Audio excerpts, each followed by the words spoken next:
Certo, gente. Então, bom dia. Vamos começar então com esse novo tema da nossa, do nosso upgrade, da nossa escola bíblica. Eu sou dos antigos, então eu falo escola bíblica, mas é o upgrade.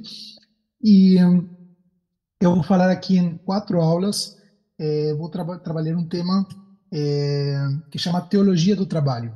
O que nós queremos entender nessa série de estudos é o que a Bíblia nos fala sobre o trabalho, como Deus enxerga o trabalho, como nós devemos encarar a nossa vida de trabalho, e depois temos também alguns conteúdos práticos sobre como viver a vida de trabalho. Aqui, vocês podem ver aqui nos meus slides é, os 4 temas que a gente vai trabalhar nesses 4 finais de semana. Primeiro, hoje vamos falar um pouco sobre a doutrina do trabalho, ou seja, que a Bíblia, como a Bíblia define o trabalho, que a Bíblia espera de nós em relação ao trabalho.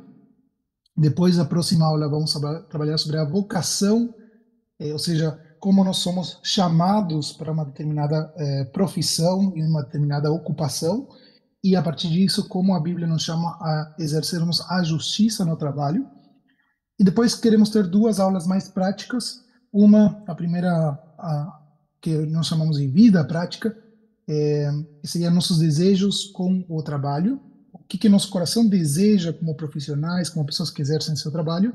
E por fim, a segunda aula prática ou vida prática, nossos anseios com o trabalho, ansiedade, pressão dentro do trabalho, vida corrida e tudo que envolve esse dia a dia do trabalho.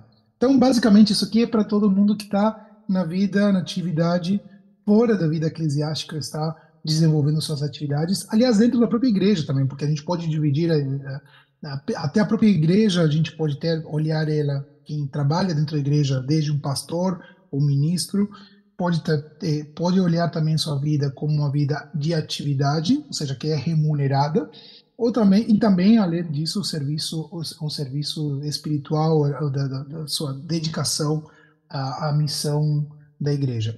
Mas eu quero focar especialmente aqui essa vida que a gente tem de encarar uma relação profissional, uma relação trabalhista, vamos dizer assim, uma carteira assinada, um concurso público, aquilo que nos chama a agirmos fora da esfera da igreja, fora do serviço da igreja, e que nos chama a colocarmos nossos ofícios, nossos conhecimentos, nossos aprendizados, nossos estudos em ação.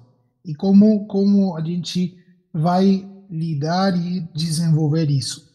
E eu acho que é um tema importante porque muitas vezes, principalmente aqueles que estão numa fase inicial, jovens, adolescentes e adolescentes e jovens, podem estar se questionando, por exemplo, o que fazer no seu futuro. É uma primeira grande fase, assim, dizer o que eu vou fazer no meu futuro. Existem profissões que podem ser mais nobres do que outras. Existem profissões que são cristãs e outras que não são do crente. É, que, será que eu tenho que ir para o ministério? Será que eu tenho que fazer palavra da vida e virar missionário? E isso é o que o crente de fato tem que fazer? Ou será que posso virar médico ou advogado ou outra profissão e fazer dinheiro na vida? Essas são perguntas práticas que a gente pode ter e que a gente pode encontrar diante da presença da palavra de Deus, algumas respostas, assim como também quando nós já somos maduros, que já estamos exercendo alguma atividade profissional e muitas vezes nós questionamos como que eu preciso me posicionar dentro do meu trabalho como cristão diante da palavra. Então, a gente vai tentar entender um pouco de todo esse mundo da vida e da esfera laboral dentro do que fala a palavra de Deus. Desculpa se está barulhento, tem helicópteros aqui na volta, então não sei se está atrapalhando. Então, vamos começar então e primeiro vamos começar com o que se ouve por ali, o que nós ouvimos na rua.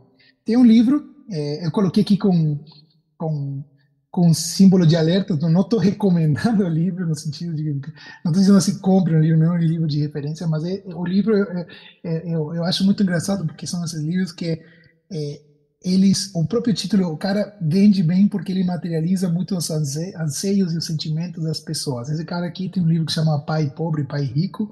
É um cara que escreveu um livro para ensinar as pessoas a virarem ricas, a primeira grande isca para as pessoas. E ele escreveu outro livro que chama aqui Aposentado, Jovem e Rico. Ou seja, sonho de consumo da maioria na sociedade. Ser aposentado, jovem e rico. Ou seja, Eu não preciso, eu sou jovem, tenho dinheiro na mão, já não preciso mais trabalhar. Sonho como alvo da vida. E olha aqui, o subtítulo diz Como ficar rico e permanecer rico para sempre. E claro que aqui é um pouco exagerado essa capa do livro, mas é um sonho comum de muitas pessoas é, tentar trabalhar a menor quantidade de tempo da sua vida possível. Muitas pessoas veem o trabalho como algo pesaroso, algo difícil do dia a dia, e de fato muitas vezes é, e isso faz com que haja de fato um anseio que se materializa num livro como esse aqui, de querer chegar logo na aposentadoria e curtir a vida. E, aliás, muito se fala também de curtir a vida, dizer, bom, o ideal é se aposentar logo e depois curtir as férias, curtir viajar, curtir os netos, curtir e curtir e curtir. E o que eu quero mostrar aqui para vocês é justamente uma lógica um pouco diferente. Eu quero mostrar para vocês que a Bíblia, ela nos chama a trabalhar. Claro que não tem nada contra de se aposentar, mas mesmo aposentados, a Bíblia nos chama a sermos produtivos. E não somente produtivos no sentido de produtivos que eu me aposento e fico ajudando na igreja, que é muito nobre, talvez até seria a prioridade máxima, mas a Bíblia nos chama a sermos pessoas de ação e produtivos na seara, onde Deus quer fazer sua colheita, ou seja, não dentro da esfera da igreja, mas na esfera do mundo, na esfera onde estão aqueles que não conhecem a Cristo e é onde nós somos chamados a termos uma ação. Então, eu quero falar um pouco contra esse livro, não contra o livro em si, mas contra o pensamento, dizer assim, seja aposentado, jovem, rico. Talvez aqui seria, seja trabalhador, velho e pobre, seria o contrário. Mas seria como nós podemos seguir nosso resto da nossa vida focados no trabalho para a glória e para o objetivo do reino. Então, vamos tentar entender que o trabalho ele é um chamado de Deus e trabalhar não é ruim, mas é algo que foi pensado e planejado pelo próprio Deus. Muitas vezes esse pensamento aqui, dizer, bom, preciso me aposentar logo, é porque preciso me livrar do trabalho logo e, consequentemente, é porque o trabalho, de certa forma, é algo ruim na vida do ser humano. E eu quero trabalhar um pouco aqui como esse pensamento chega a partir da história da própria palavra de Deus. Mas então vamos começar pelo começo. O que que nós entendemos por trabalho? Fui lá no dicionário para tentar trazer uma definição e o dicionário diz que trabalho é a aplicação das forças e faculdades humanas, ou seja, a parte física, eu posso fazer ações físicas ou posso também usar faculdades humanas como conhecimento para alcançar um determinado fim. Ou seja, ele tem um propósito. Eu acho que essa definição é um pouco incompleta, vi outras definições que diz com um objetivo também de remuneração, ou seja, até existe sempre uma remuneração, diferente do voluntariado, porque isso aqui poderia ser aplicado ao voluntariado também. Hoje estamos vendo em Porto Alegre muita gente se voluntariando para ajudar na questão da inundação. Aqui não, aqui estamos falando de atividade de remuneração, ou seja, eu estou aplicando forças, faculdades humanas para alcançar determinados fins, desenvolver isso, crescer na vida profissional e também com isso ser pago, ou seja, o trabalho, quando a gente define na vida profissional, ele tem uma atividade remunerativa por trás. Mas um ponto importante que eu quero começar aqui é que nessa definição existe um esforço e existe um fim. Ou seja, eu estou fazendo algo com um determinado propósito. E aí já vem o primeiro grande questionamento. Tem gente que exerce o trabalho sem um determinado fim. Ou seja, o fim em si é simplesmente o salário diário e não mais um fim maior que é justamente aquilo que eu quero trazer aqui com a luz da palavra de Deus. Que a gente precisa e é chamado na palavra de Deus a gente ter um fim maior com o trabalho que a gente exerce.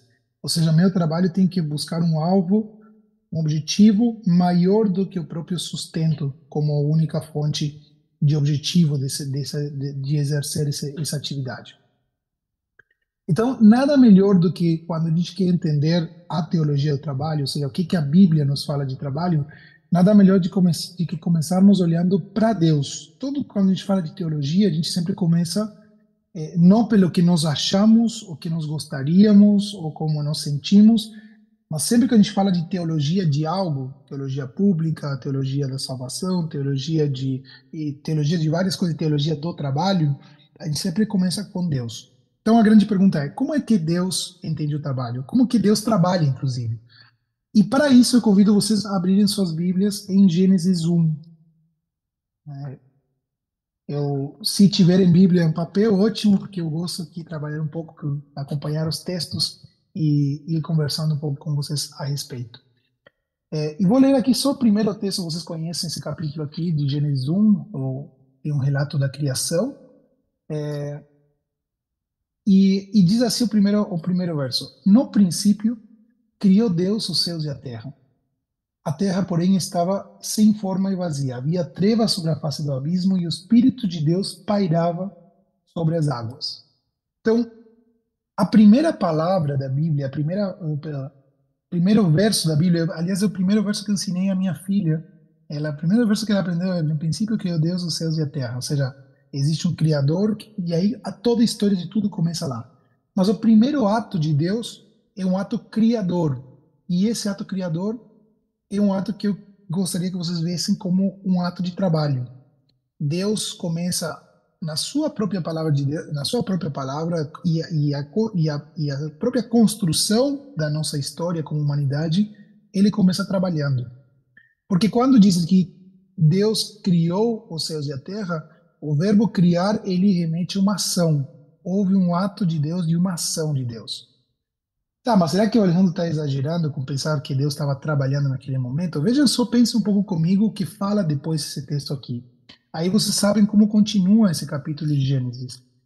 Deus fala que seja a luz e a luz é feita, ele chama o firmamento, depois ele vai ajuntar as águas, depois as estrelas, os firmamentos, depois os animais, os peixes, depois os animais, e por fim a sua obra máxima, que é o ser humano. O interessante disso é que primeiro começa com Deus criando, ou seja, uma ação, e ao mesmo tempo há um processo. Ou seja, Deus não faz simplesmente dizendo assim, seja o mundo e cria. A Bíblia nos relata Deus usando etapas.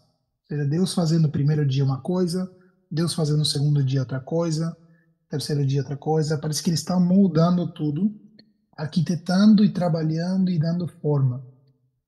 Ou seja, ele está usando um processo de construção, vamos dizer assim, de todo o universo. Será que ele poderia ter criado tudo num instante?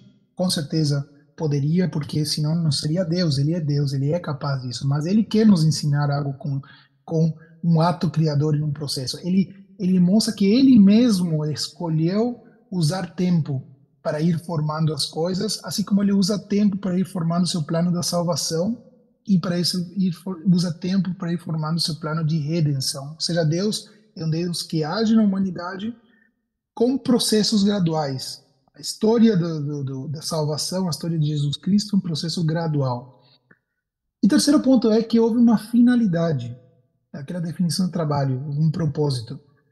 Porque a obra máxima de Deus nesse ato criador é o ser humano como sua obra-prima para habitar a criação e ter deleite com sua criação. Vejam aqui em Gênesis 1, 26 e 27, diz: Também disse Deus, façamos o homem à nossa imagem, conforme a nossa semelhança. Tenha ele domínio sobre os peixes do mar, sobre as aves dos céus, sobre os animais domésticos, sobre toda a terra e sobre todos os répteis que rastejam pela terra.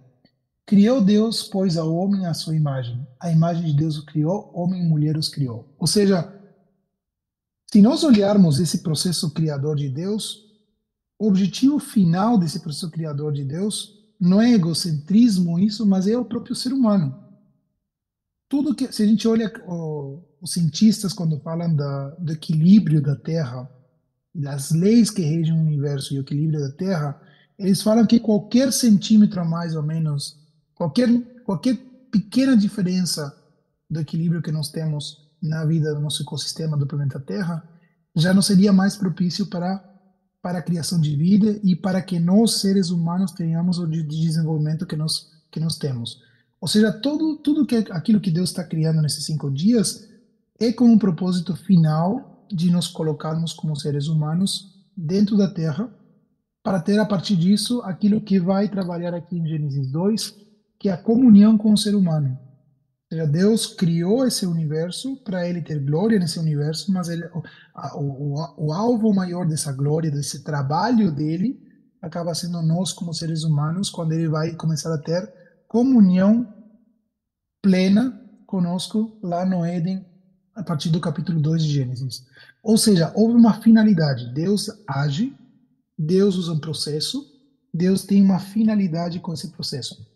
E por fim, o último elemento que mostra que de fato isso aqui é um ato de trabalho de Deus, Deus está trabalhando, é que o que acontece no final? O que acontece depois do sexto dia, no sétimo dia? Diz aqui em Gênesis 2:2. Assim foi, assim pois foram, veja aqui a palavra acabados, ou seja, houve um final, os céus e a terra e todo o seu exército, e havendo Deus terminado no dia sétimo a sua obra que fizera, descansou nesse dia de toda a sua obra que tinha feito. Seja melhor sim, melhor exemplo de que Deus estava trabalhando é no final quando Deus descansa da sua obra, ou seja, Deus fez todo um processo e por fim ele para e ele diz, ok, a obra está feita, agora descanso. Tem muitos aprendizados aqui se a gente começar a analisar esse processo, como a gente poderia aplicar e a gente vai vendo ao longo do curso como a gente poderia só nesses dois textos aqui, desses dois capítulos de Gênesis já aplicar para nosso entendimento do trabalho. Só para fazer um spoiler de algumas coisas. Um deles é o tempo, o processo. Hoje nós vivemos um ambiente profissional imediatista. Os jovens querem sair, por exemplo, já se empregar no primeiro emprego, serem CEOs da empresa. Segundo, temos um processo hoje de cada vez mais demandante no mundo profissional e nós trabalhamos sem descansar, por exemplo. O próprio Deus descansou, ele retirou um dia da semana para ele descansar. E hoje é muito comum no ambiente profissional que não se descansa, por exemplo. E assim depois a gente vai trabalhar vários pontos. Mas veja aqui, primeiro eu quero que vocês pensem em Deus, como Deus está fazendo esse processo com um ato, um propósito, um processo e finalmente um descanso. E justamente a gente vai usar isso depois para a gente encontrar alguns entendimentos maiores. Mas um ponto importante é: será que Deus, depois do sétimo dia, ele para de trabalhar? Será que ele finalizou sua obra e terminou ali no capítulo 2? Na verdade, não.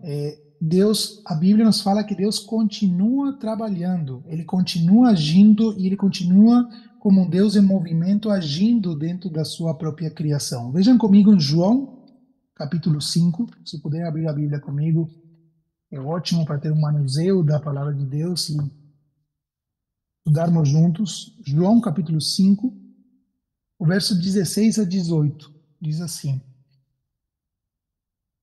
E os judeus perseguiram Jesus porque fazia as coisas no sábado. Ou seja, eles diziam, não, não pode estar trabalhando nesse dia aqui. Claro que nós sabemos o primeiro ponto, Jesus descansava também no sábado, mas ele não deixava de fazer a obra do seu pai. Mas os fariseus achavam que Jesus teria que ser legalista e não fazer absolutamente nada, nem curar no sábado. Mas ele lhes disse: Meu pai trabalha até agora, e eu trabalho também. Por isso os judeus ainda mais procuravam matá-lo, porque não somente violava o sábado, mas também dizia que Deus era seu próprio pai, fazendo-se igual a Deus.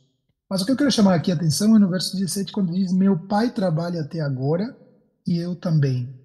Ou seja, Jesus está dizendo assim: Deus não parou de agir lá no fim da criação, no sétimo dia. Deus está agindo até hoje e eu estou agindo junto com ele. Ou seja, ele está colocando Deus como um Deus em movimento, um Deus em ação e um Deus em trabalho. Ou seja, um Deus que não para quieto, não se aposentou, não parou de exercer aquilo que ele tinha como grande propósito da sua criação. E Jesus disse: E eu também trabalho junto.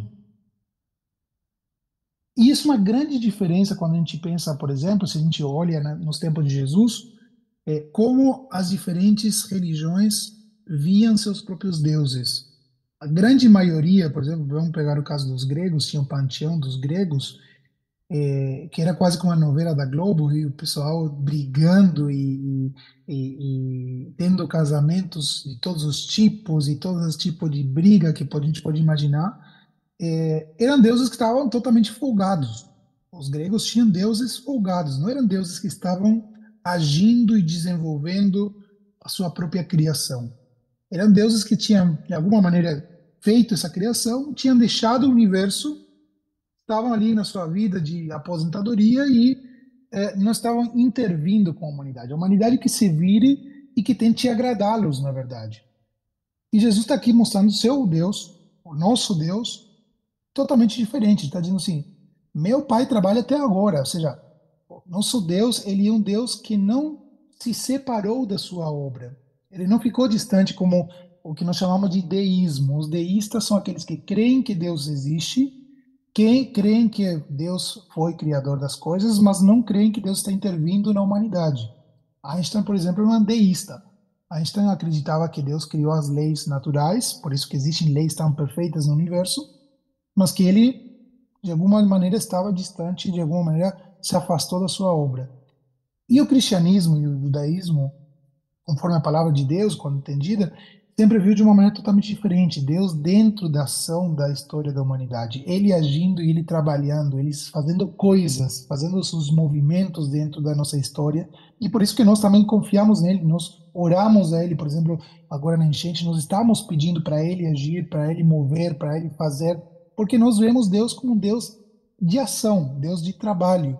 E é isso que Jesus está querendo marcar aqui quando diz: o meu pai trabalha até agora e eu também. Ou seja, eles estão em ação. Eles não são como os deuses do panteão grego ou romano, que estavam totalmente afastados e desinteressados com nossa vida aqui da nossa terra. Então a grande pergunta é: como Deus trabalha? Primeiro, desenvolvendo o seu plano de salvação.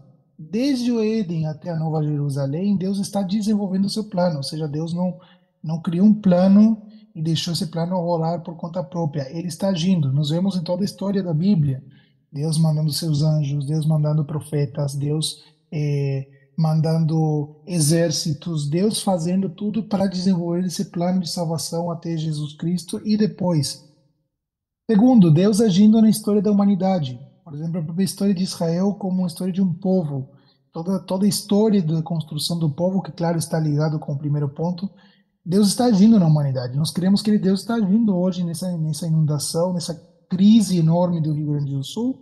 Deus está lá, Deus está mostrando seus sinais, Deus está permitindo coisas acontecerem, Deus está também ajudando pessoas de certas maneiras, Ele está presente também consolando pessoas, mas Ele está agindo dentro disso, dentro de cada ato da humanidade. Terceiro, vejam comigo, abram por favor João capítulo 14,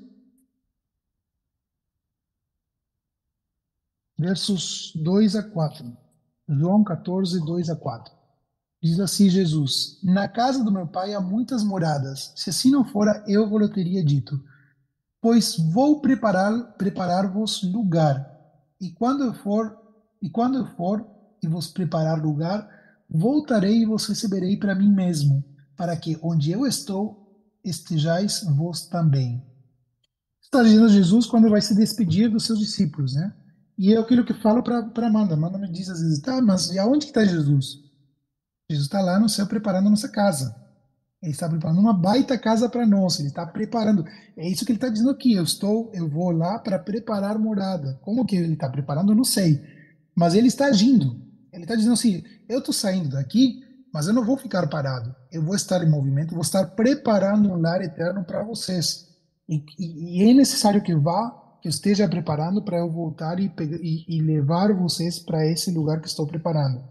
Então ele está agindo, ele está ali preparando, está construindo o cenário eterno. É outra forma que Deus trabalha até hoje. E por fim, a última forma que Deus trabalha é movendo sua igreja através do Espírito Santo. Ou seja, Deus trabalha através de nós. Isso nós vemos em Atos. Atos dos Apóstolos é um livro, eu poderia ser assim, nós chamamos o Atos dos Apóstolos, mas é o livro do trabalho do Espírito Santo. Ou seja, Deus, através do Espírito Santo, movendo a sua igreja, colocando a sua igreja em ação e executando a sua obra.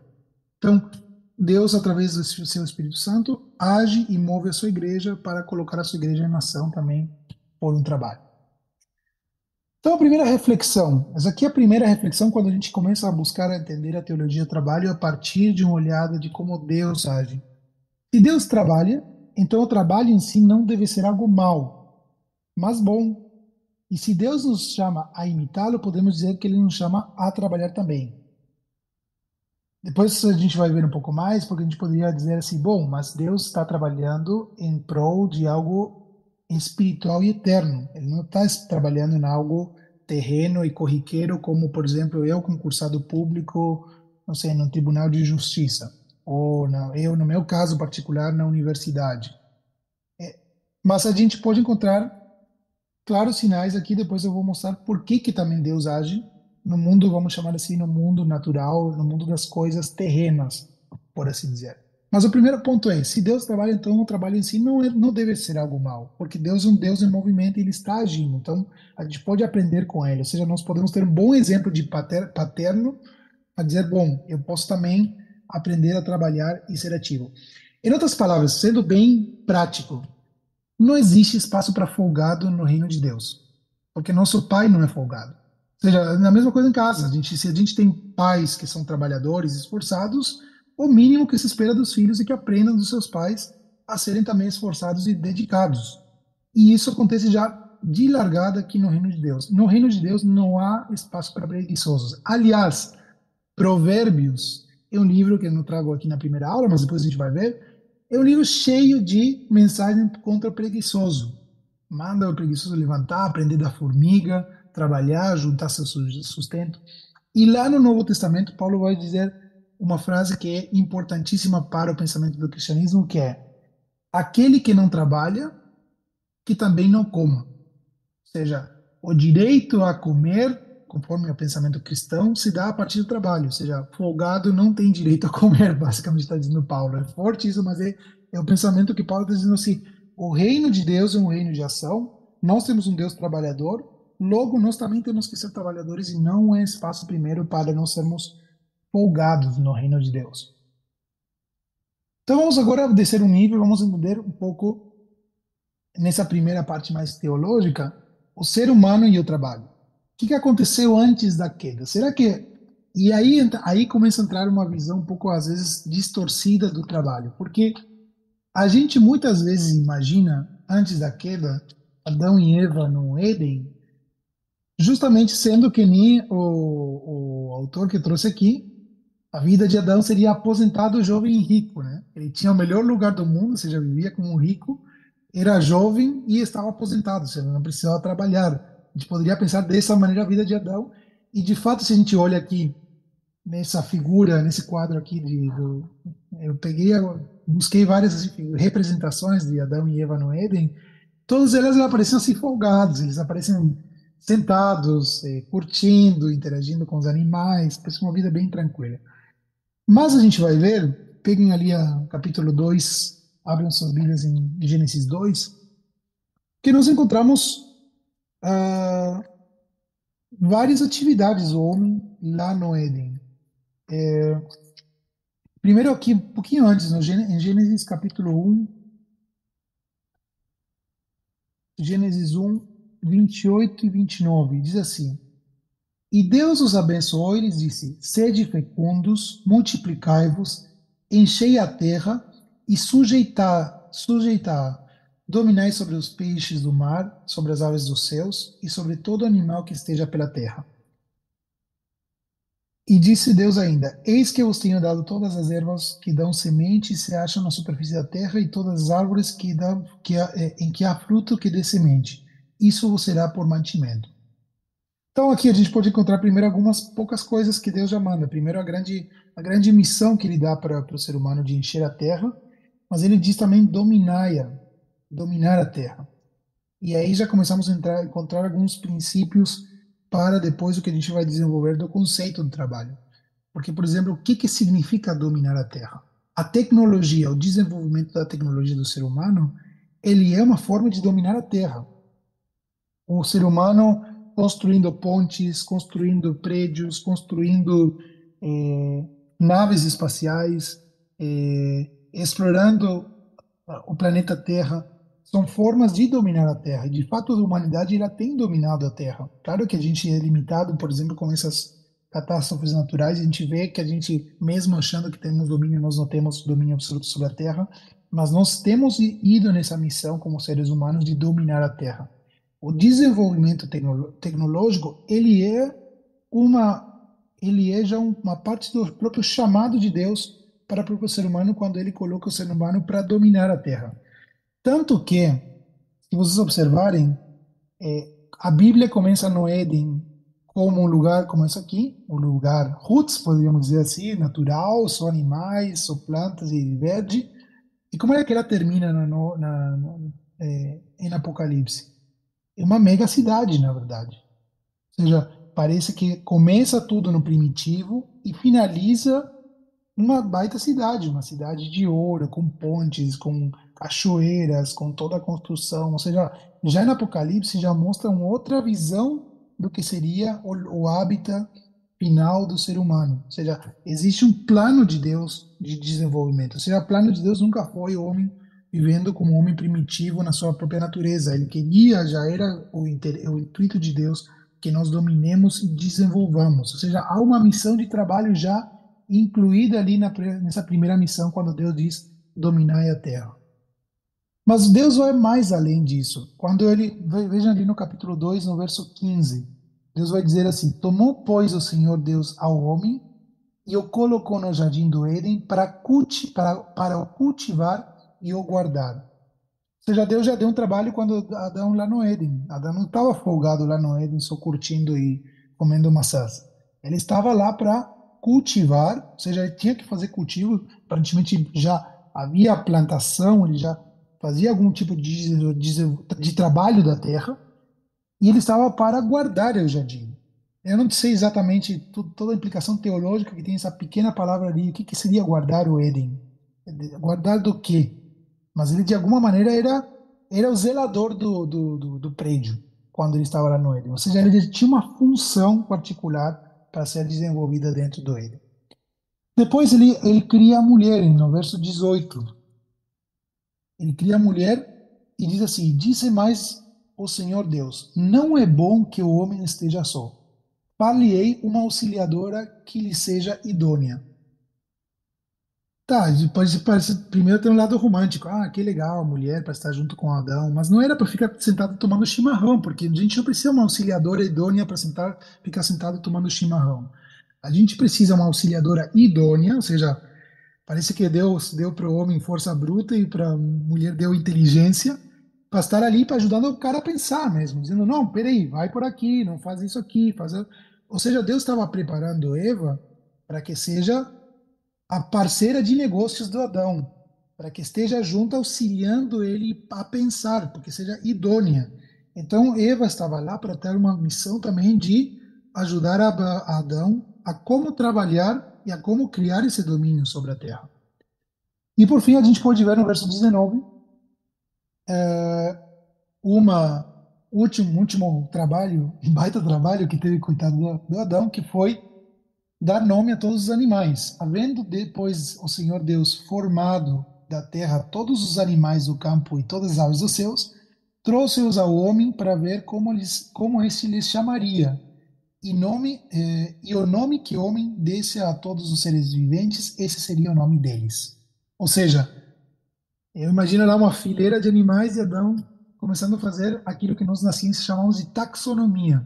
Começou a classificar os animais e dizer, bom, esse aqui vai ser leão, esse aqui vai ser gato, esse aqui vai ser alguma coisa do tipo. Mas é um trabalho também, e um trabalho que simboliza também autoridade. Vejam que na Bíblia, muitas vezes a gente vê quando Deus chama alguém, por exemplo, o caso de Jacó, quando ele chama para transformar a vida de alguém, o que Deus faz? Ele dá um novo nome. Jacó passa a ser Israel. Abrão passa a ser Abraão. E lá diz que no Apocalipse ele tem um novo nome para cada um de nós. É o símbolo de autoridade, isso, de dar um nome a alguém. Nós, quando nós damos o nome aos nossos filhos, nós estamos colocando uma marca neles, porque é a única coisa que nossos filhos nunca vão ter na sua vida, por o resto da sua vida, escolha própria. Claro que pode vir entrar em processo legal, tudo para ter o um nome, mas é a marca dos pais nos filhos, é a marca da autoridade. Ou seja, eu dei a meu filho o nome. Por isso que eu acho legal quando a gente pensa nos significados, tem alguma simbologia por trás quando a gente vai dar um nome, porque é algo, um momento muito particular quando a gente dá nome a um novo ser humano. E Adão e Eva tiveram essa função de dar nome aos animais, ou seja, eles estavam tendo uma autoridade em cima da sua criação. Deus estava dando autoridade ao ser humano sobre a criação. Então, tudo isso aqui é para mostrar para vocês que antes da queda já havia muito trabalho na Terra.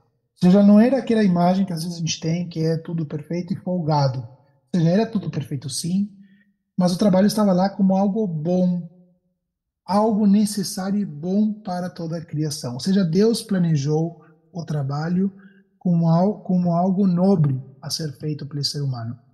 E o que me chama a atenção aqui, além dessa questão de haver um trabalho que eu sei que o homem tinha que fazer, era um trabalho normal. Ou seja, Adão tinha que cultivar a terra, tinha que dar nome aos animais, tinha que cuidar o Éden. Não era um trabalho religioso, não tinha que sacrificar animais e fazer holocaustos ou alguma coisa que seria mais, vamos chamar assim, sagrada. Adão tinha que fazer trabalhos normais e através desses trabalhos normais ele glorificava a Deus e tinha comunhão com Deus, porque a forma de ele ter comunhão com Deus era obedecer aquele chamado que Deus tinha dado para ele. Estão entendendo para onde quero ir? Às vezes a gente pensa, não, eu vou servir a Deus e eu tenho que ser pastor, eu tenho que ser missionário no Amazonas, tal coisa. Talvez o teu trabalho de glorificar a Deus, é fazer o que Deus te chamou. Talvez Deus te chamou a ser simplesmente um cultivador da terra, um nomeador de animais, e com isso tu estás tendo comunhão plena com Deus, porque estamos obedecendo a Deus. E na próxima aula eu vou chamar da vocação, quando Deus nos chama para algum trabalho a ser executado. Adão estava sendo somente um filho obediente, ele estava fazendo o que Deus tinha encomendado para ele como trabalho. Mas isso era já totalmente suficiente para ele estar em comunhão plena com o Pai, para estar glorificando a Deus, porque Deus tinha essa missão dada para Adão. Então não havia nada de espiritualizado no trabalho em si, mas a própria vida de Adão e Eva era espiritual no sentido de haver comunhão com Deus. O trabalho não era um trabalho espiritual, era um trabalho secular, digamos assim. Mas a relação que eles tinham com Deus era uma relação espiritual, através do trabalho secular que eles faziam. E por fim, se havia trabalho antes da queda, era plano de Deus também que trabalhássemos. Fomos criados para trabalhar, porque a queda, o que antecede a queda seria para nós sempre um reflexo daquilo que era o ideal de Deus para a vida da criação. Mas o que acontece com a queda? Isso chegando no Gênesis capítulo 3, Gênesis 3. O que acontece com a queda? Há algo que diferencia muito o trabalho antes da queda e o trabalho depois da queda. E vejam comigo aqui o capítulo 3, o verso 17. Só lembrando, para não sei se tem alguém que talvez não conheça tão os detalhes, o homem e a mulher pecam contra Deus, desobedecem, tomam o fruto da árvore, seguem o conselho da serpente, tomam o fruto da árvore, comem, desobedecem a Deus, caem em si dessa desobediência e começa a ter consciência e entendimento da diferença do bem e do mal. E aí Deus aparece e diz: Cadê tu, Adão? Cadê tu, Eva? E aí ele começa a primeiro falar com ele sobre a desobediência e agora ele fala das consequências da desobediência. E ele fala no verso 17: E Adão disse: Visto que atendeste a voz da tua mulher e comeste da árvore que eu te ordenara não comesses, ou seja, ele obedeceu a mulher antes de obedecer a Deus. Esse era o pecado de Adão. Maldita é a terra por tua causa. Em fadigas obterás dele o sustento durante os dias da tua vida. Ela produzirá também cardos e abrolhos, e tu comerás a erva do campo. No suor do rosto comerás o teu pão, até que tornes a terra, pois dela foste formado, porque tu és pó e ao pó tornarás. Ou seja, por ter dado ouvidos à tua mulher, em vez de ouvir o meu mandamento, maldita a terra por tua causa. Em fadiga você obterá dela sustento durante os dias. Ou seja, existe uma consequência da desobediência e ela tem impacto direto no trabalho de Adão, porque a partir daí a terra é, digamos assim, amaldiçoada do ponto de vista que ela já não é produtiva como ela era antes da queda. E agora sim, Adão começa a ter suor para trabalhar. Ou seja, agora começa a vida de trabalho começa a ser puxada também. Já não é mais aquela vida de trabalho prazerosa que simplesmente desenvolver aquilo que Deus tinha chamado ele de desenvolver. Agora é um momento onde Adão vai enfrentar fadiga para obter o seu sustento, ele vai ter que ralar muito, vai ter que suar para poder ter seu sustento. Ele vai enfrentar, vai ter começa o embate do homem contra a natureza e vice-versa. Ou seja, agora o desenvolvimento de Adão é contra os cardos e os espinhos na terra, então ele começa a ter dificuldades com a própria natureza e ele vai ter que ter suor para poder obter e comer o pão. Ou seja, o trabalho se torna pesado. Então, aqui vem outra reflexão. O trabalho em si ele é bom, porque nós vimos anteriormente, mas a forma de executá-lo começa a se tornar difícil a partir de Gênesis 3. Ou seja, a queda maculou, manchou o trabalho, e agora o trabalho já não é uma coisa boa simplesmente de ser feitas. Por quê? Porque vamos ter brigas, vamos ter contendas, vamos ter competição, vamos ter domínio, é, ou aqueles que estão no mundo da natureza vão enfrentar as grandes desgraças como aquelas que a gente viu, por exemplo, agora saindo só do pensamento daqueles que estão nas cidades, no Rio Grande do Sul, mas também os agricultores que plantaram, começaram os seus, terminaram sua plantação e agora de repente vem um desastre natural assim e perdem tudo. Ou seja, tudo isso, toda essa vida dura depois, ele é uma consequência nossa, é uma consequência da queda e da desobediência do ser humano. Então, toda a dificuldade no trabalho, ele acaba sendo fruto da queda e do pecado. Mas o fruto do pecado é a dificuldade e não o trabalho em si. Ou seja, isso a gente precisa lembrar muito bem. O trabalho era algo projetado por Deus. As dificuldades é o que é a consequência do pecado, mas não o trabalho em si. Porque tem gente que imagina que o trabalho em si é algo que foi nos dado como uma consequência do pecado. E não, o trabalho era anterior à queda. Mas a dificuldade da vida do trabalho ele começa a aparecer a partir desse momento de desobediência do ser humano.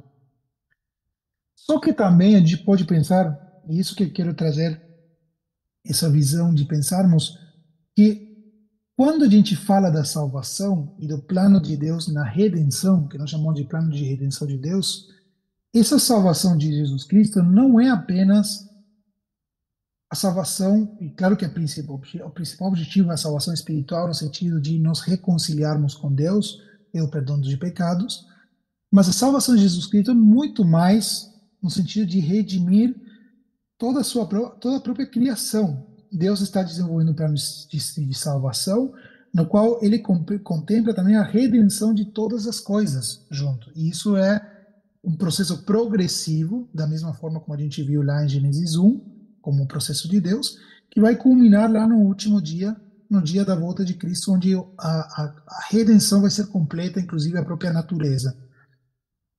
E nisso também envolve o próprio trabalho.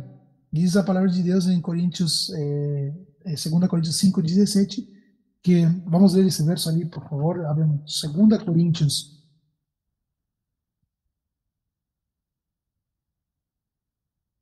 2:17, diz o seguinte, porque nós não estamos como tantos outros, opa, perdão, 2 Coríntios 5:17, perdão, 5:17.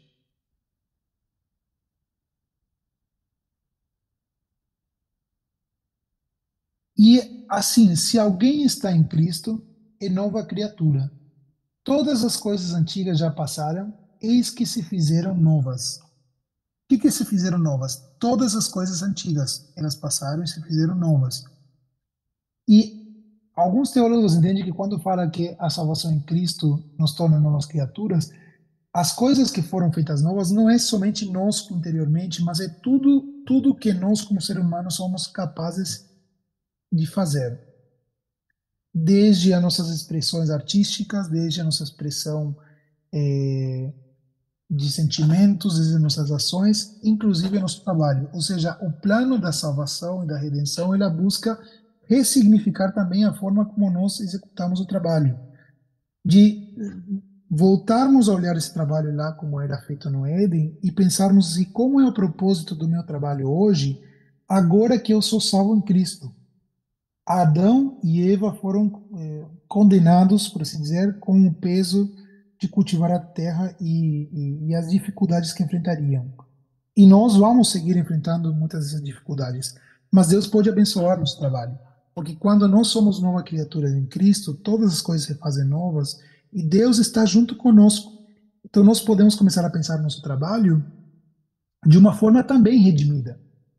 E isso eu acho muito interessante, já indo já para o final, é um texto que dá um pouco a nossa nova missão do trabalho, que nós podemos encontrar em Colossenses 3, 22 a 24. Vejam aqui que diz aqui no meu texto, que está aqui no meu slide.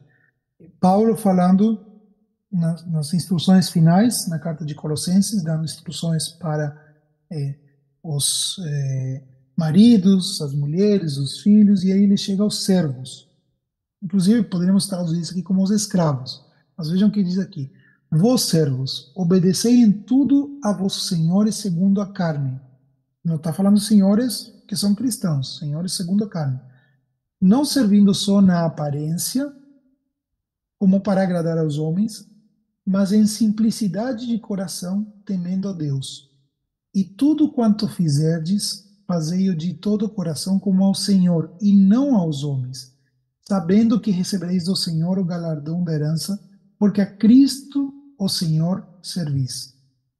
Ou seja, o que Paulo está falando é, vocês agora servos, vocês que são, podemos dizer hoje, relação de dependência, naquela época eram pessoas que eram escravos mesmo, que trabalhavam, não escravos como a gente pensa, a visão um pouco mais moderna de escravos é os afrodescendentes, descendentes, mas os escravos que eram gente que servia na família, que não tinha nenhum salário, mas estava ali para servir, tinha que obedecer tudo que o seu senhor mandava, na época de Jesus Cristo. Muitos deles eram escravos de guerra. Ele está dizendo para eles: sirvam a vossos senhores da carne, ou seja, aqueles que são os chefes, vamos dizer assim, não por aparência, não só para agradar e se mostrar bons mordomos e para, talvez, vamos trazer para a linguagem de hoje, para crescer profissionalmente e ser bem-sucedidos. Mas na simplicidade do coração, temendo a Deus, mas com temor a Deus, não por aparência, para ser agradável e para se mostrar legal, mas porque vocês sabem que vocês estão servindo, no final das contas, a Deus.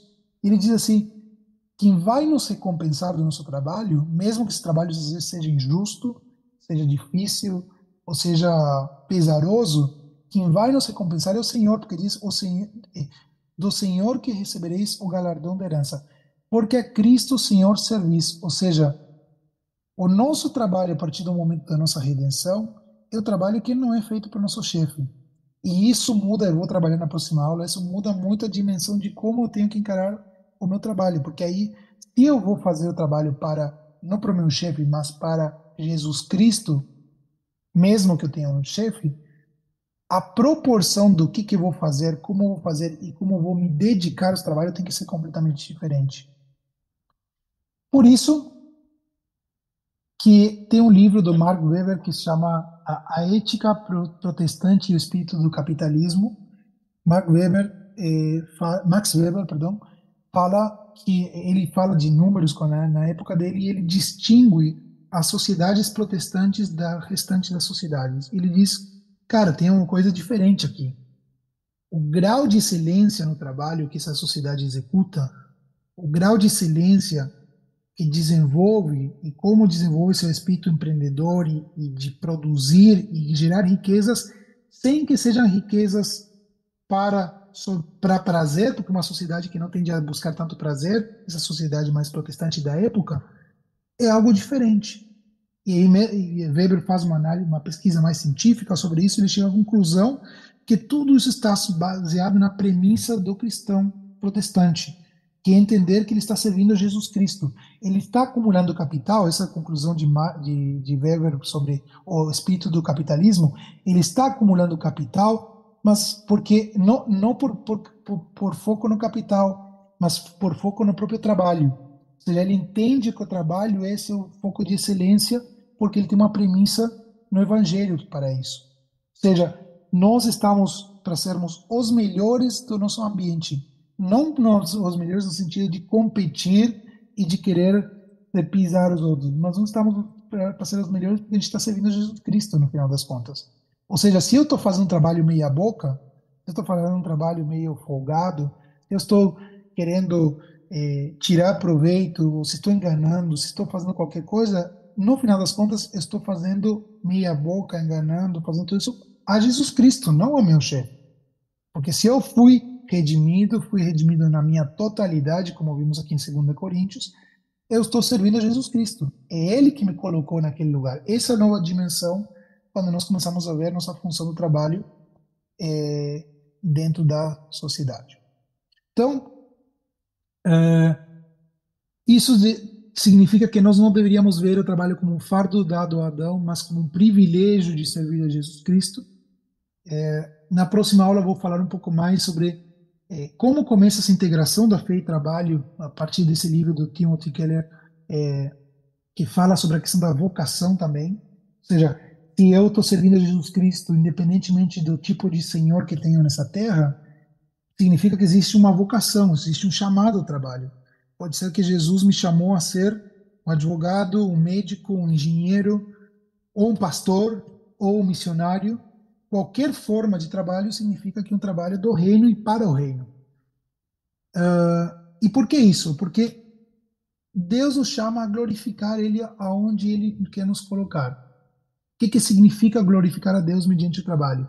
É ocupar espaços onde deveria estar Cristo representado e governado. Cristo precisa gente na universidade, precisa gente em lugares onde tem carência do evangelho, da sua representatividade. Significa que somos chamados a santificar um lugar onde há trevas. Mateus fala que nós temos que ser luz do mundo, mas não adianta nós sermos luz só dentro da igreja, porque vai ter tanta luz que a gente vai ficar meio que cego de tanta luz. A gente precisa ser luz onde tem trevas, onde tem escuridão. Então somos chamados a sair do círculo só do eclesiástico para ele de levar nossa luz aonde há trevas.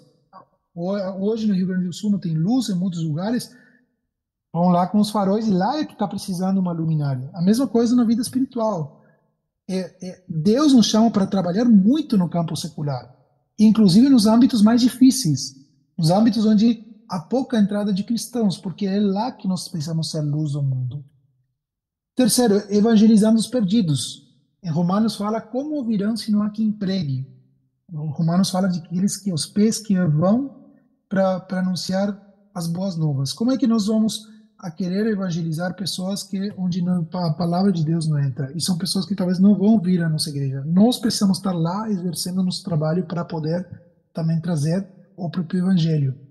E por fim, vou trabalhar na próxima aula isso, nós somos chamados para trabalhar para gerar recursos. É sim um chamado nós tentarmos fazer mais dinheiro no trabalho, mas só que precisa colocar o dinheiro no lugar certo. Eu consigo enxergar o meu dinheiro, o meu sustento, o meu salário como um canal para abençoar a Igreja de Cristo, como um principal foco, que seria as primícias e o dízimo, tudo que eu posso contribuir. Eu posso ser super abençoador também dentro do reino a partir do trabalho que tenho. E aí vem uma resposta que a gente vai ver na próxima aula sobre também a questão do enriquecimento através do trabalho.